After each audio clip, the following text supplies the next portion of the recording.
it's 100 to 1 how much focus I've personally given to presenting versus my own development, critical analysis of my own personal listening skills. Outside of marriage counseling and in your book, I don't spend a lot of time saying, how should I improve the way I listen? I had a mentor really early on who I watched her in a meeting, and she was quiet the whole meeting with this outside vendor. And I said, why didn't you say anything? They needed to be corrected.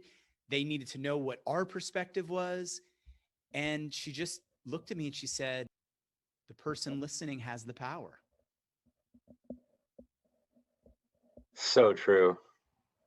But the first line in the chapter, I believe, is raise your hand if you could be a better listener. Yeah. I'll go on record. But every time I wrote that or even edited it or read it for the audiobook, I raised my hand, because you'll never reach the horizon of mastery of not just this chapter 3 on listening, but all 10 chapters. You'll never reach the horizon. Well, hello and welcome to another episode of Conversations About Conversations. My name is Ivan Farber. I'm the host. I'm joined today again by my friend and guest, Alex Brown. Thanks for having me, Ivan. One of the two things I wanted to cover was what makes someone a bad listener. Yeah. So let's talk about that. What makes someone a bad listener? I'm going to start by pulling an Ivan here and use one of your techniques. What do you think makes someone a bad listener? The number one bad habit, number one thing that makes someone a bad listener is they don't stop talking and they interrupt. As I reflect or think about ways that I've failed in listening, I'm guilty, one, of trying to speed things up and finish people's sentences. When they struggle with a word, man, do I love words. I love to just kind of finish their sentence. The second thing, though, and it's much more common, but it's easier to miss in my own analysis of not listening well, the distractions and the multitasking. What else makes someone a bad listener? They don't check in. Right. They don't check for acceptance of what was said, what was put forth, or even acknowledge that there was something communicated. It occurs to me that we could talk a long time about what makes a bad listener.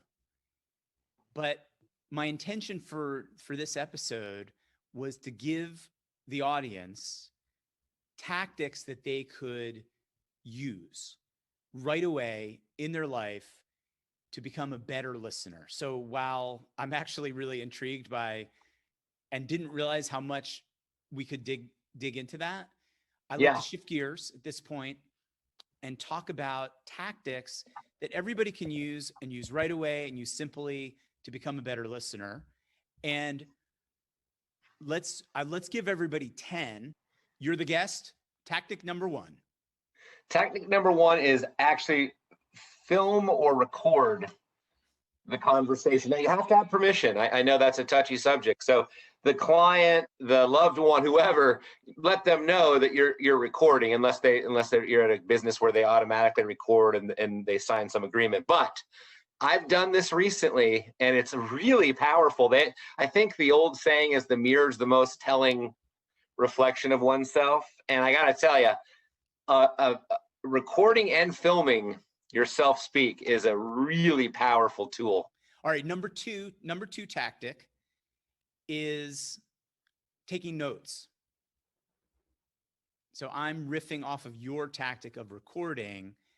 When you don't have the ability to record a conversation, taking notes so that you can grab keywords, and to circle back to some concepts from chapter 1 about eliciting meta programs and how people view the world, writing down the words in the way they said them.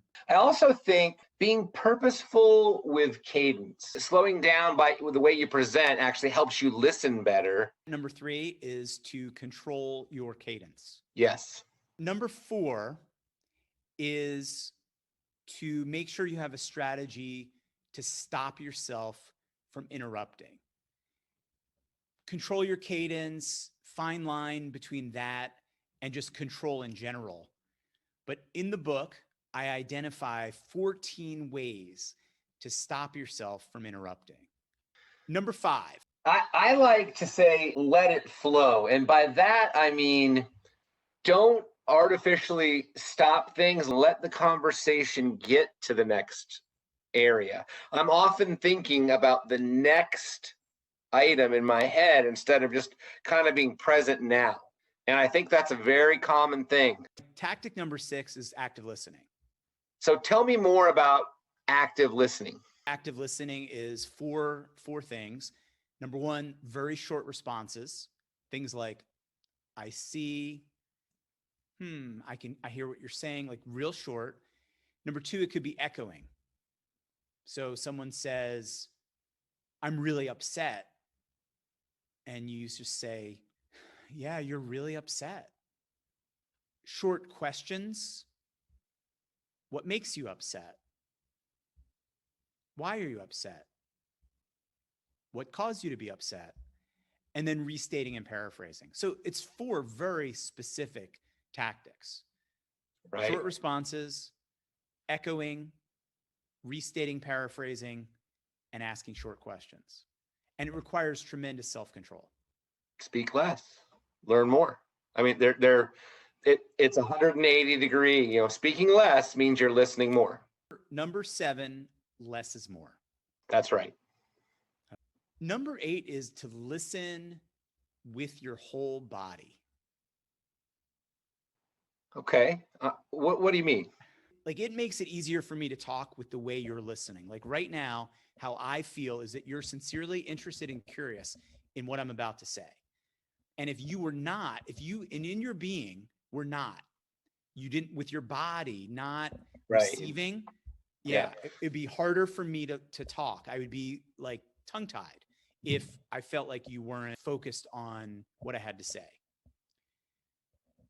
A simple thing, this is back to the 14 strategies for interrupting, is to kind of turn your head a little bit and put your ear closer to the speaker. Mm-hmm. I mean, obviously, when you're hard of hearing, like I'm becoming, you cup it literally. Of course, it's like a radar piece, like your disc. So number 8 is listen with your whole body. Number 9 tactic, Alex. So number 9, I think is you have to ask people, do I make you feel like I'm listening to you? I think you could change one word in that or one part of that question and make it comfortable. So tell me. Would be, how well do you feel like I understand your point of view? With active listening and paraphrasing, when you're restating and paraphrasing what you just heard, like in a sales environment, let's say you're talking to an executive and you have been listening, you have been using your questions skillfully. And then as you're summarizing, you're like, so here's what I heard. And you go, I heard these 3 things. And they say, how well do you feel like I understood your point of view? And see, that's powerful. That last piece is so powerful. No one does it. I rarely jump to that. And when you say that, it puts a little fire in my belly. I'm like, wow, he really cares. Because it's authentic. It ruffled my, like, even thinking of like, when you said to me, how well do I think you listen? Like, I don't want to offend you. I don't want to say, no, Alex, you could be a much better listener. Yeah. But so if you just said, how much do you think I understood of what you communicated? That's like, I would say, well, I don't think you got it completely. And that's not like then an indictment of your ability to listen. That's like, this is a 2-way communication. This is the response that you elicit is the meaning of the communication. In other words, I send communication, but it means something completely different to you. And what we're creating is kind of in the middle of us. Right? Like there's my bat radar, there's your bat radar. They meet, they bounce back and forth, but really the outcome of this podcast, this conversation is somewhere in the middle.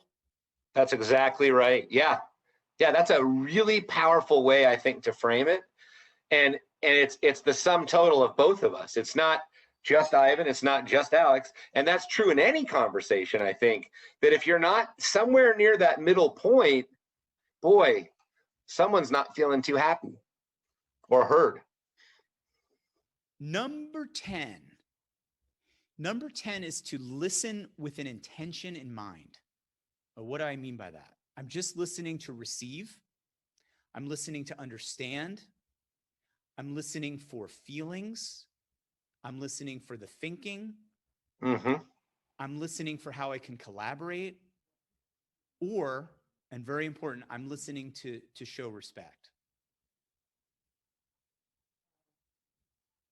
Yeah, and when I read that in your book, it's so powerful. It really is, because oftentimes we have an agenda to advance that's in business. We all have an agenda, not often, always have an agenda. But if you go through and listen with the intention first, that is the ticket, if you will, to get to that agenda. But by skipping that, you're skipping the trust and you're skipping understanding the goals and the intentions of the client or prospect. And by doing that, I don't know that you can build a truly authentic relationship. Well, Alex, thank you for participating in this conversation about listening. I'd like to give you a chance to make a closing statement. Yeah. Please. Thank you, Ivan. As I read this book, and again, I've read it many times. So again, Conversations is a book that I've actually given out. I've given this to family, coworkers, friends. And in your conclusion, you talk about a couple different things. And I think the thing that I highlighted with my highlighter is you don't have to shoulder responsibility for doing all the talking. Also, listening is a proven strategy to help you establish or reestablish rapport. So I thought about that for a moment, and I know you read those things and you think, well, how do I apply this in my own life? And what I've taken away from the listening chapter is, if I were just to record my calls for a week, I suspect I would be speaking twice as much as I am listening. So my personal goal from this, I want to listen twice as much as I speak in all, not just business, but all my conversations. That will make a huge difference for you. Even if you, Alex, move it a little bit more to the center as someone in sales, make a huge difference. Many people equate selling with talking when actually listening is a lot more powerful. That's a really effective thing. And I want to just throw in one little thing from your book that I love too, that I shared with the kids. The word listen also spells silent. And for younger children, and it's equally profound to me, but when you share that with a child, they don't believe you. They write the word listen, and then they jumble the letters and they get this look of pure awe. And I believe that it's not by pure chance that silent and listen are the exact same letters, just jumbled. Yeah, listen. So your point is not, your point in the book is not without a lot of fans in this household. Everyone in the household knows Ivan Farber. They've seen your book around the house, but they also know that those letters spell silent. And I think it's a really powerful exercise for not only kids, but for us, just to step back and say, that is really interesting, isn't it? So in closing, I want to say thank you, Alex, for talking and listening and for being a part of this conversation about Ivan, thank you for having me. I got to do one more plug for the written word, because I'm a big fan. I know it might be dated, it might be old fashioned, but one of the things you can't know until you see this on the video is how thin it is. So I can actually put this in my briefcase or carry it. And I like that because I've got all kinds of highlighted material in here and underlined and written words. So this is my working copy. I would encourage anyone, especially if you're, like me and you like to see visual, get the book, go and highlight what comes to you. You highlight what you think is going to be relevant to you, not me, not Ivan, but to you. And I promise you, This will be something that it's so back to basics and so, I don't want to say simple, but it's understandable. And if you take this and carry it, put it in your briefcase, when you're on the road or whatever, you'll find yourself going, I think I could have improved that conversation. And the next thing you know, you're into chapter 3 or 2 or whatever one you're into. You'll get value out of this. Thanks, Alex.